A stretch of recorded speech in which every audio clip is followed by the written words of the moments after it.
Okay, તો હવે ટ્રેક્ટરની અરજી કરવા માટે આપણે કોઈ પણ એક બ્રાઉઝરમાં ખેડૂત પોર્ટલ ખોલવું પડશે અને 20 એચપીથી ઉપર અને 60 એચપી સુધીના કોઈ પણ ટ્રેક્ટરની છે તમે ઓનલાઈન અરજી કરી શકો.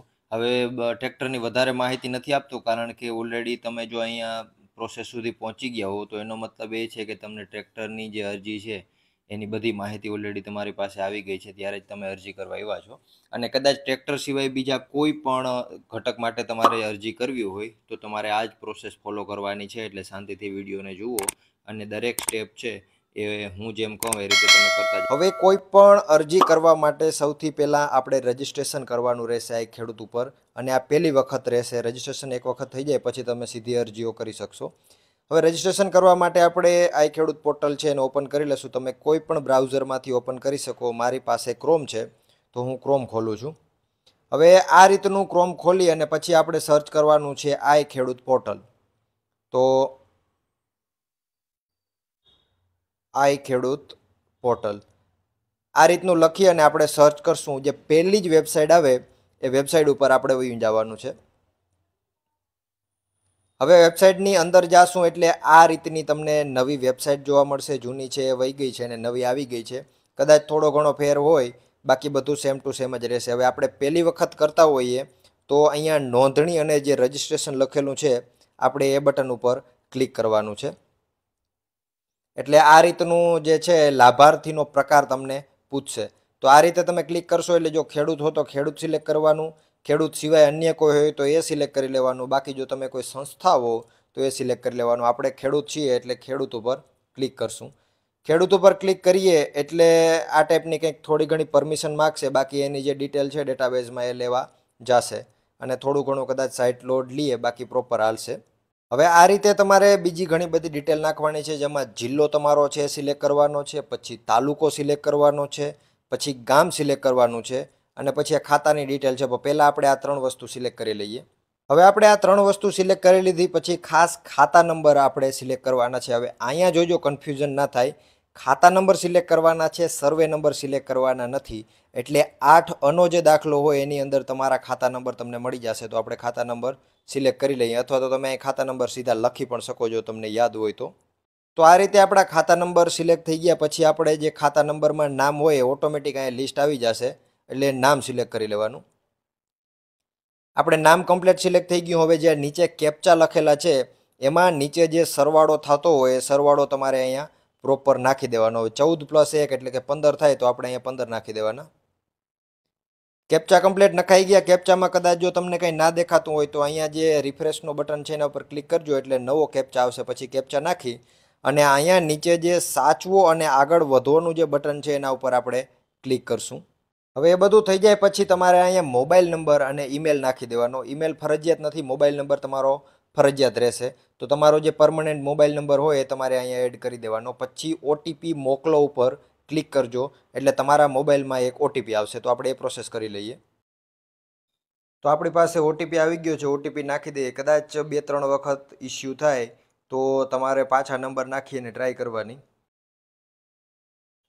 ઓટીપી તમારો સક્સેસફુલી નખાઈ જશે પછી તમારે જે ઓટીપીનું ઓપ્શન છે વયું જશે અને હવે નીચે તમારે અહીંયા પાસપોર્ટ અને કન્ફર્મ પાસવર્ડ આ બે વસ્તુ છે એ નાખી દેવાની. હવે બેયમાં સેમ જ પાસવર્ડ નાખવાનો છે અને પછી નીચે જે કેપ્ચા છે એ કેપ્ચા નાખી દેવાના. તો આપણે એ પ્રોસેસ કરી નાખીએ. હવે જ્યારે તમે પાસવર્ડ નાખો ત્યારે એક વસ્તુ તમારે ખાસ ધ્યાન રાખવાની, એમાં એક નંબર આવી જવો જોઈએ, એક સ્પેશિયલ કેરેક્ટર એટલે કે @ કે હેશ કે એવું કંઈક આવી જવું જોઈએ અને એકાદો બે ABCDનો અક્ષર આવી જવો જોઈએ. ટોટલ 8 શબ્દથી વધારે અક્ષર છે તમારે થવા જોઈએ. હવે આ જે કેપ્ચા છે આપણે નાખી દઈએ. 10 + 4 એટલે કે 14. અહીંયા તમારે કોઈ પણ હોય એ તમારી રીતે નાખી દેવાના. આટલું થઈ જાય અને નીચે આપણે સ્ક્રોલ કરી અને અહીંયા સબમિટ કરવાનું જે ઓપ્શન છે એના ઉપર હવે આપણે ક્લિક કરશું. હવે આ રીતે આપણે આગળ વધશું એટલે આપણી નોંધણી છે એ કમ્પ્લીટ થઈ ગઈ છે અને આ ટાઈપનું એક છે એ પોપઅપ ઓપન થશે એને આપણે ક્લોઝ કરી દઈશું. અને હવે અહીંયા જે આપણી નોંધણી થઈ ગઈ છે એનાથી લોગિન કરવાનું છે હવે અહીંયા તમે જે મોબાઈલ નંબર નાખેલો હોય રજિસ્ટ્રેશન ટાઈમે એ મોબાઈલ નંબર નાખી દેવાનો. પછી તમારો જો પાસવર્ડ યાદ હોય તો પાસવર્ડ અથવા તો ઓટીપીથી લોગિન કરવાનું. પણ ઓટીપીમાં ઘણી વખત ઇસ્યુ આવતો હોય એટલે આપણે પાસવર્ડથી લોગિન કરશું. તો આ આપણે મોબાઈલ નંબર અને પાસવર્ડ નાખી દીધો છે, નીચે કેપ્ચા પણ નાખી દીધા છે. હવે લોગિન ઉપર ક્લિક કરીએ. હવે આ રીતે લોગિન થશે એટલે સીધા જ તમે જે યોજનાઓનું પેજ છે એના ઉપર વયા જશો અને અત્યારે તમને અહીંયા અલગ અલગ પેજ દેખાય છે. આમાં 1 2 3 4 પેજ ઉપર આગળ જઈ અને તમે બધાય જે ઘટકો છે એ જોઈ શકો અને તમારે જે ઘટકમાં અરજી કરવી હોય એમાં તમે કરી શકો. હવે આપણે એના કરતાં વધારે જો તમારે થોડુંક ફિલ્ટર મારવું હોય ખેતીવાડીની, પશુપાલન માટેની, તો એ પણ તમને અહીંયા દેખાય છે. એના ઉપર ક્લિક કરી અને પછી તમે અહીંયા શોધો ઉપર ક્લિક કરશો એટલે હવે જે ખેતીવાડીની યોજનાઓ હશે એ જ તમને અહીંયા જોવા મળશે. હવે જો આ સ્માર્ટફોનની ખરીદી માટેની છે, પછી ડ્રોન છંટકાવવાળી એ બધી છે. સ્માર્ટફોનવાળો વિડીયો આપણે 1 દિવસ પહેલાં મૂકી દીધો છે, તો એ પણ તમે જોઈ લેજો. અને બીજું તમને થોડુંક હું ડિટેલમાં હજુ સમજાવું, એ તમે ધ્યાનથી હવે સાંભળજો, કારણ કે હવે જે મોસ્ટ ઓફ પ્રોબ્લેમ આવે છે અહીંયા વધારે મિત્રો છે ગોટા મારી રહ્યા છે, તો આપણે એને બધાને સોલ્વ કરવાની ટ્રાય કરીએ. ઓકે, તો સૌથી પહેલાં તો હવે આપણે આ બધા પેજ ચેક કરી અને જે ટ્રેક્ટરની અરજી છે એ કરવાની છે એના માટે ટ્રેક્ટરનો ઘટક ગોતી લઈએ. ઓકે, તો અહીંયા આપણે 4 નંબરના પેજ ઉપર ટ્રેક્ટર છે એની બધી વિગતો મળી ગઈ છે, બરાબર. અને જે દસ્તાવેજોની જરૂર છે એ અહીંયા દેખાડશે. પ્લસમાં તમે આ રીતે સ્ક્રોલ કરશો એટલે કઈ તારીખથી કઈ તારીખ સુધી છે અરજી અને વધુ જુઓ, આ બધી ડિટેલ તમને અહીં જોવા મળશે. હવે તમે બધું શાંતિથી સાંભળજો, હવે જ પ્રોબ્લેમ આવે છે. તો સૌથી પહેલાં આપણે જે દસ્તાવેજો છે એના ઉપર ક્લિક કરશું. હવે દસ્તાવેજો ઉપર ક્લિક કરવાનું કારણ શું એ તમને હું પહેલાં તો કહી દઉં. હવે અત્યારે તમને જે આ દસ્તાવેજો દેખાય છે ને, એક એનો સ્ક્રીનશોટ લઈ અને સાઈડમાં રાખી દેજો, કારણ કે આ જે દસ્તાવેજો છે એની આગળ તમારે જરૂર પડશે. અને ઘણા બધા, લગભગ મને નહીં કોમેન્ટ આવી હોય તો 150-200 જેટલી કોમેન્ટ આવી ગઈ છે કે દસ્તાવેજોમાં ઇસ્યુ થાય છે. તો આ જે દસ્તાવેજો છે એનો સ્ક્રીનશોટ લઈ અને અત્યારે તમે સાઈડમાં રાખી દો, પછી આપણે આગળની પ્રોસેસમાં હું તમને સમજાવું. હવે આપણે અરજી કરો જે છે એના ઉપર ક્લિક કરશું. ટ્રેક્ટર સિવાય બીજી કોઈ પણ અરજી કરવાની હોય તો એ પ્રોસેસ તમારે સેમ ટુ સેમ જ રહેશે. હવે અહીંયા થોડી ઘણી એની જે સૂચનાઓ છે એ લખેલી છે. પછી ટ્રેક્ટરના ઘટકની જે સૂચનાઓ છે, 25% અથવા તો 1 લાખ સુધીની મર્યાદામાં તમને સહાય મળશે, જે ઓછામાં ઓછું હશે તે. હવે આપણે નીચે આગળ માટે ક્લિક કરવાનું જે બટન છે એના ઉપર ક્લિક કરીને આગળ વધશું. હવે આ ટાઈપનું તમારે આખું પેજ દેખાશે. એમાંથી ઘણી બધી ડિટેલ ઓટોમેટિક લઈ લેશે અને ઘણી બધી ડિટેલ છે એ તમારે નાખવાની રહેશે, બરાબર. તો આમાં જે વસ્તુ નાખેલી ના હોય એ તમારે તમારી રીતે સિલેક્ટ કરી નાખવાની. બાકી બીજું આમાં કંઈ મોટી પ્રોસેસ નથી. અને મેઇન વસ્તુ કે દિવ્યાંગ હોવ અથવા તો સહકારી મંડળીમાં હોવ અથવા તો દૂધ ભરતા હો, તો એ બધેમાં તમારે ખાલી હા ના કરવાનું છે. તો આપણે કરી લઈએ. હવે આ બધી ડિટેલ નખાઈ જાય પછી નીચે તમને અહીંયા આધાર કાર્ડ નંબર નાખવાનું કહેશે. હવે એમાં પણ ખાસ ધ્યાન રાખજો, જે ખેડૂતના નામ ઉપર જમીન હોય, જે ખેડૂતના નામ ઉપર તમે અરજી કરતા હોવ, એ જ ખેડૂતનો આધાર કાર્ડ તમારે અહીંયા નાખવાનો છે. અરજી તમારા નામની થતી હોય ને આધાર કાર્ડ મારું, એમ નહીં. જે વ્યક્તિના નામની અરજી થતી હોય એ જ વ્યક્તિના નામનું આધાર કાર્ડ અહીંયા નાખવાનું છે અને એ જ વ્યક્તિના નામે તમારી જમીન છે હોવી જોઈએ. હવે આધાર કાર્ડ આપણે કમ્પ્લીટ નાખી દીધા છે. પછી અહીંયા સેવ એન્ડ નેક્સ્ટનું જે ઓપ્શન છે એના ઉપર ક્લિક કરશું.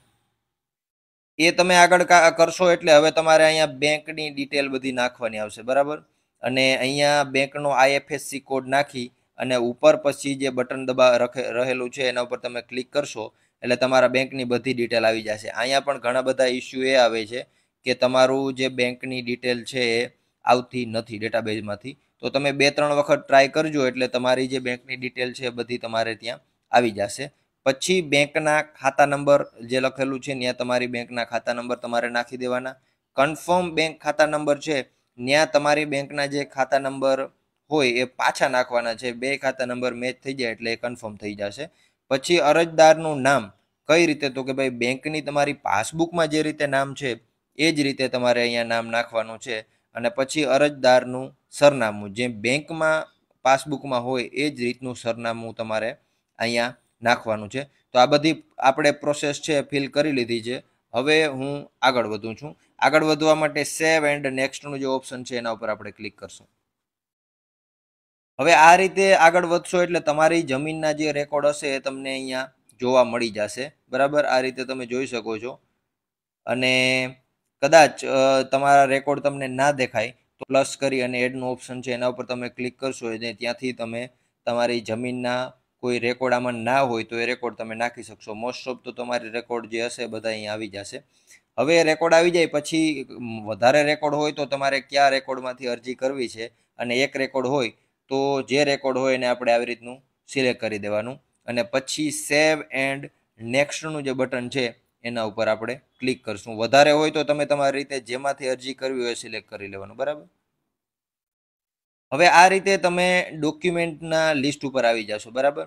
હવે અત્યારે તમારે અહીંયા કાંઈ ડોક્યુમેન્ટ હશે નહીં, પણ આ એક વખત તમે અરજી કરશો પછી ભવિષ્યમાં કોઈ અરજી કરશો ત્યારે તમારે અહીંયા ડોક્યુમેન્ટનું લિસ્ટ આવશે, એમાંથી તમારે ખાલી સિલેક્ટ જ કરવાનું રહેશે. પણ અત્યારે હવે આપણે અરજી કરવા માટે શું કરવાનું છે કે ભાઈ પ્લસ કરી અને એડનું જે ઓપ્શન છે એના ઉપર ક્લિક કરવાનું. હવે જ સાચી રમત ચાલુ થાય છે, એટલે ધ્યાનથી સાંભળજો. આ રીતે તમે ડોક્યુમેન્ટના જે પેજ છે એના ઉપર આવી જશો.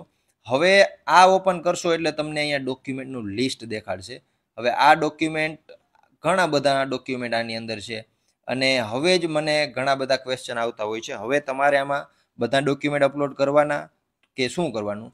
તો કે ભાઈ બધા ડોક્યુમેન્ટ અપલોડ કરો તો પણ કાંઈ વાંધો નથી, અથવા તો જે આપણે સ્ક્રીનશોટ લીધો હતો આની પહેલાં એ વસ્તુ હવે તમારે અહીંયા ઉપયોગી થશે. એ સ્ક્રીનશોટની અંદર જે ડોક્યુમેન્ટ રહેલા છે એ ડોક્યુમેન્ટ તમારે અહીંથી અપલોડ કરવાના છે.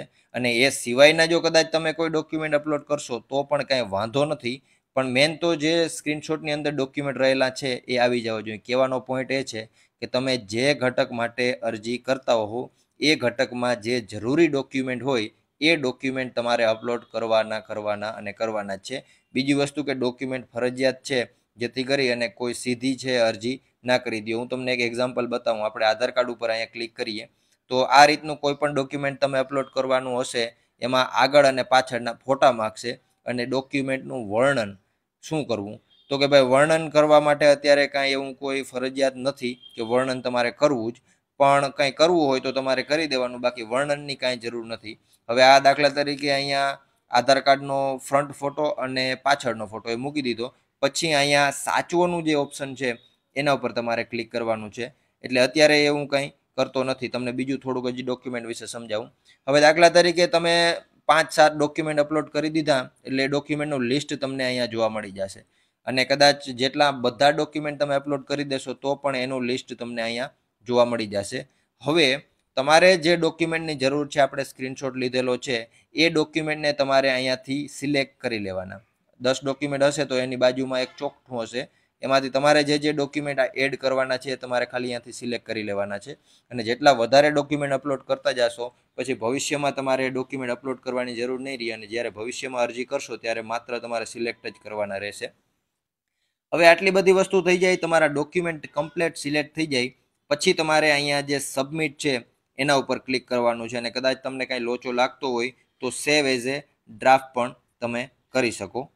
હવે તમે સેવ કરશો એટલે આ રીતના એક પેજ ઉપર આવી જશો જ્યાં તમારી આખી જેટલી અરજીઓ કરેલી હશે બધેનું લિસ્ટ તમને અહીંયા જોવા મળશે. તમે અત્યારે અહીં 2 લિસ્ટ જોઈ શકો છો. આપણે આની પહેલાં જે વિડીયોમાં સ્માર્ટફોનની અરજી કરી હતી અને ટ્રેક્ટરની, હવે આ 2 અરજીઓ અત્યારે મારે ડ્રાફ્ટમાં છે.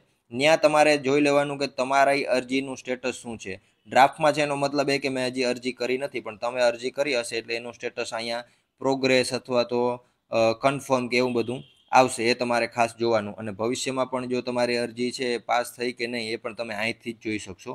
હવે આટલું થઈ જાય પછી તમારી અરજી છે એના માટે એક્શન માટે અહીંયા આપણે ક્લિક કરશું એટલે અહીંયા તમને 3-4 ઓપ્શન જોવા મળશે.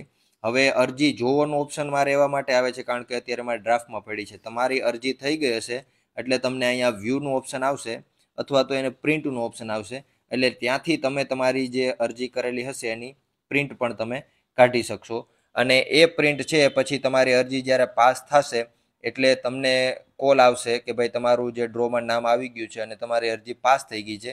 ત્યારે આ જે પ્રિન્ટ કાઢેલી છે એ તમારે રાખવાની, પ્લસમાં જે ડોક્યુમેન્ટનો આપણે સ્ક્રીનશોટ લીધેલો છે અને આપણે આગળ અપલોડ કરેલા છે ડોક્યુમેન્ટ, એ બધા ડોક્યુમેન્ટ પણ તમારે સાથે રાખી અને તમારા ગ્રામના જે વિકાસ અધિકારી હોય એ અધિકારીને તમારે છે આ બધા ડોક્યુમેન્ટ આપી દેવાના અને તમારી અરજી છે એ પ્રોપર પાસ થઈ જશે. તો આ રીતની કંઈક પ્રોસેસ હોય છે. હજુ જો કાંઈ ના સમજાય તો હજુ નીચે કોમેન્ટ કરજો, શાંતિથી અરજી કરજો, કોઈ ઇસ્યુ ના થાય, કારણ કે આ વખતે અરજીઓ રિજેક્ટ થવાના ચાન્સ બહુ ઝાઝા વધી જશે. ઘણા બધા મિત્રોએ ડોક્યુમેન્ટ પ્રોપર નથી નાખેલા, ઘણાએ આધાર કાર્ડ પ્રોપર નથી નાખેલા, એટલે શાંતિથી અરજી કરજો. બાકી ના સમજાય તો નીચે કોમેન્ટ કરજો. વિડીયોમાંથી જો કંઈક માહિતી મળી હોય તો વિડીયોને લાઇક ઠપકારી દેજો. ચેનલ ઉપર નવા હો તો સબસ્ક્રાઈબ કરી નાખજો અને તમારા મિત્રોમાં વિડીયોને શેર જરૂરથી કરી દેજો. મળશું એક નવા વિડીયો સાથે. વિડીયોમાં અંત સુધી બન્યા રહેવા બદલ આપનો ખૂબ ખૂબ આભાર.